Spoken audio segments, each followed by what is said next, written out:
संदेश है वो है एकता एवं सहानुभूति का संदेश। एकता एवं सहानुभूति का संदेश। ठीक है। कवि जो अगली बात कहते हैं वो कहते हैं कि हमें एकता के साथ रहना चाहिए, हमें एक दूसरे के प्रति सहानुभूति रखनी चाहिए, क्योंकि सहानुभूति ही महाविभूति है। ठीक है।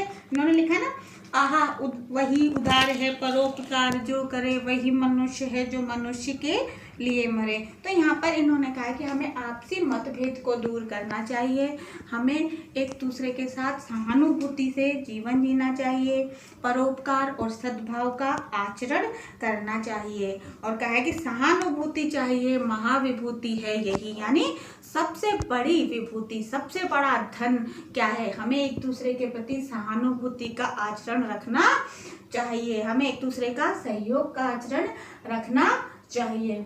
अगली बात है, अगले जो इन्होंने बताया परस्पर सहयोग का भाव।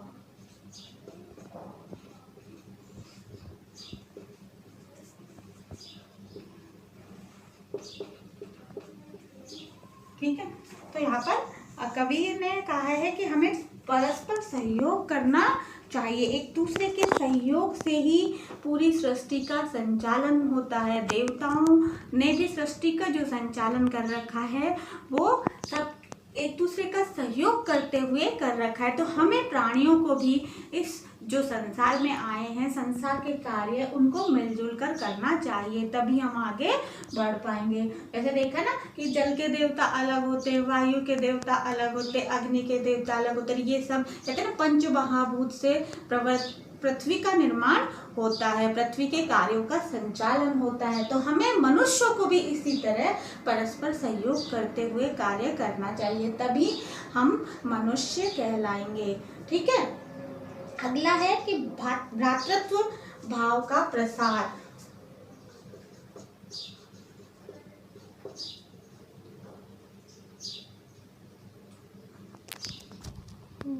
भ्रातृत्व भाव का प्रसार है ना। तो हम जैसा कि कवि ने कहा है कि हम एक दूसरे के भाई हैं, क्योंकि हम एक ही परम पिता परमात्मा की संतान हैं, इसलिए हम क्या है भाई भाई है। और भाइयों को एक दूसरे के साथ बंधुता के भाव के साथ आगे बढ़ना चाहिए, मिलजुल कर सहयोग करते हुए कार्य करना चाहिए। इसमें लिखा है मनुष्य मात्र बंधु है, यही बड़ा विवेक है, पुराण पुरुष स्वयंभू पिता तो प्रसिद्ध एक है। तो कवि ने इन पंक्तियों में यही कहा है कि हमें एक दूसरे के भाई होने का ख्याल रखते हुए, बंधुत्व का ख्याल रखते हुए हमें संसार को चलाना चाहिए, केवल अपने ही बारे में सोचना नहीं चाहिए। भाई कैसा होता है? जो अपने भाई के बारे में सोचे, भाई के हित के बारे में सोचते हुए कार्य करे। तो आजकल की दृष्टि से हालांकि भाई भाई कहते हैं ना दुश्मन हो गए, लेकिन ये उस बात की बात नहीं कर रहे हैं, कह रहे हैं कि हमें एक दूसरे को भाई मानते हुए, हमें एक दूसरे का सहयोग करते हुए, उसके दुख दर्द पीड़ा को समझते हुए कार्य करना चाहिए, क्योंकि जो एक पिता की संतानें होती है वो मिलजुल कर रहती है, मिलजुल कर कार्य करते हैं। इसी बात को ये बढ़ाते हुए आगे बढ़ना चाहते हैं। अगली जो लास्ट बात है वो संदेश की बात करें तो वो संदेश है, यहाँ पे लिखती हूँ, संघर्षशीलता की प्रेरणा।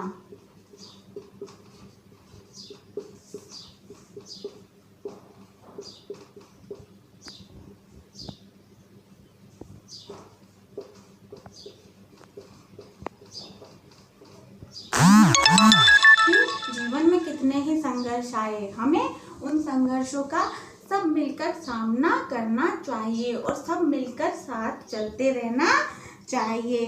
हमें अपने जो पथ पर, हम एक ही पथ के पथिक हैं और हमें अपने पथ पर सारी बाधाओं को पार करते हुए सब मिलजुल कर आगे बढ़ना चाहिए। यानी हमें अपने सामने अगर अपने जो जीवन मार्ग पर है या अपने जो लक्ष्य को प्राप्त करने में कोई भी विपत्ति आती है, कोई भी बाधाएं आती है, तो उनसे संघर्ष करते हुए हमें आगे बढ़ना चाहिए और अपने लक्ष्य को प्राप्त करने के लिए हमेशा प्रयास करना चाहिए और तत्पर रहना चाहिए। तो यहाँ पर इस तरह से कवि ने हमें जो संदेश दिया है वो पहली बात मैंने बताई, स्वार्थ की प्रवृत्ति का त्याग करना चाहिए।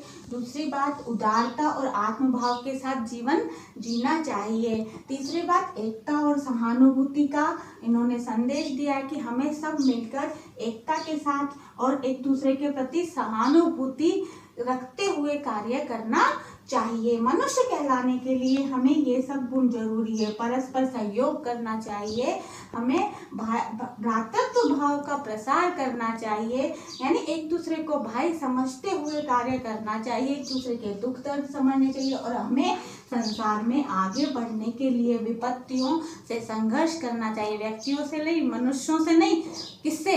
हमारे जो पथ में बाधाएं आए, जीवन के मार्ग में जो बाधाएं आए, उनसे हमें संघर्ष करना चाहिए और हमें जीवन में आगे बढ़ते रहना चाहिए। यानी मनुष्य वही है जो मनुष्य के लिए मरे। लास्ट में एक बार और कहूंगी, इन्होंने कहा मनुष्य वही है जो मनुष्य के लिए मरे, यानी हमें केवल अपने लिए नहीं जीना, हमें पूरे संसार के मनुष्यों के लिए जीना है, पूरे विश्व के हित के लिए कार्य करते हुए मरना है। यानी मरना तो सभी को, लेकिन मरो तो ऐसे मरो कि पूरा विश्व आपको याद रखे। अगर आप अपने केवल पशुव्रत आचरण करते हुए मरोगे तो दुनिया में आपको कोई नहीं जानेगा, आप अमर नहीं कहलाओगे। इसलिए आपको मनुष्यता का आचरण करते हुए मरना चाहिए। ठीक है, तो कवि ने यहाँ पर यही संदेश मुख्य रूप से दिया है कि मनुष्य को किस तरह का जीवन जीना है। मनुष्य को मनुष्य की तरह मनुष्य के लिए जीवन जीना चाहिए और मनुष्य के लिए जीवन जीते